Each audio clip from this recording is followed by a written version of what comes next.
ikaw yan. Ano bang pinag-alika dito? Ano pinagmamalaki mo? Hindi po, wala. Hindi, ano pinagmamalaki mo? Comment lang. Excuse me, sir. Oo. Wala po ngayon siguro. Oo nga, teka lang. Sino po yung mayor dito? Si Mayor Reyes po. Mayor Reyes. Bakit man po na kayong lagyan, gano'n? Hindi po ganun. Wala pa natin lahat yan, lahat ng kita. Lahat na lang sa picture. Sir, pwede po magsalita. Ganito po, si Mayor po ng sa Hindi, gusto lang namin i-clap. Wala kayo ha, sa nag-post lang. Hindi namin bigay namin. Sa nag-post lang. Nakaka-renage, lahat po kami kasali sa Isa lang. Napansin ko na nagtitrending siya, pinanood ko po.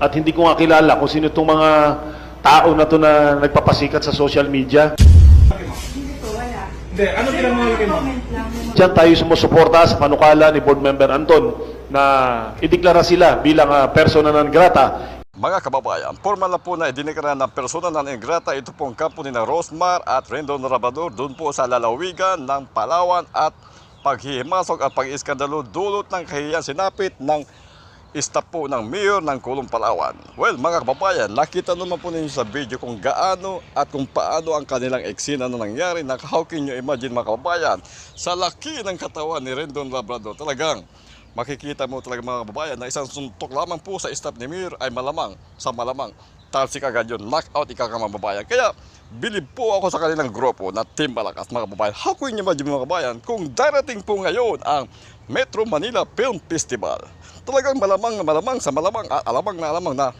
sila po ay hahakot ng pagkarami-raming award. Nangunguna po dyan, mga kababayan, sa pagka-Best Actress, walang iba si Rosmar, at Best Actor naman po si Rendon Labrador at ang kanilang mga grupong Team Malakas. So, di ba? Nakakatuwa at nakakadismaya. Well, mga kababayan, ito po ang masasabi ng taga-Palawan. At ako po'y nanliliit sa aking sarili bilang isang lalaki. Nasa laki ng katawan mo na yun, na puro muscle lang yung braso, duduruin mo yung isang babae.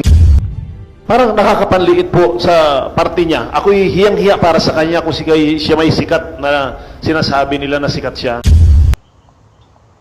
O, di ba, mga kababayan? Sa salitang kanto, mga kababayan, sa aming tawagan sa amin sa kanto ay bakla lamang po ang pumapatol sa mga babae. Well, tanungin po natin si Hilaria kung ano ang kanyang masasabi tungkol sa ipinakitang astig at lakas nitong si Rendon Labrador. Hilaria, total ikaw naman ay bakla. Ano ang nakikita mo sa pagkatao ni Rendon Labrador? Go ahead. Mga kababayan, payo ko lang po kay Rendon Labrador. Macho man ako sa paningin, pero sa puso at bitok ako po ay isang bading.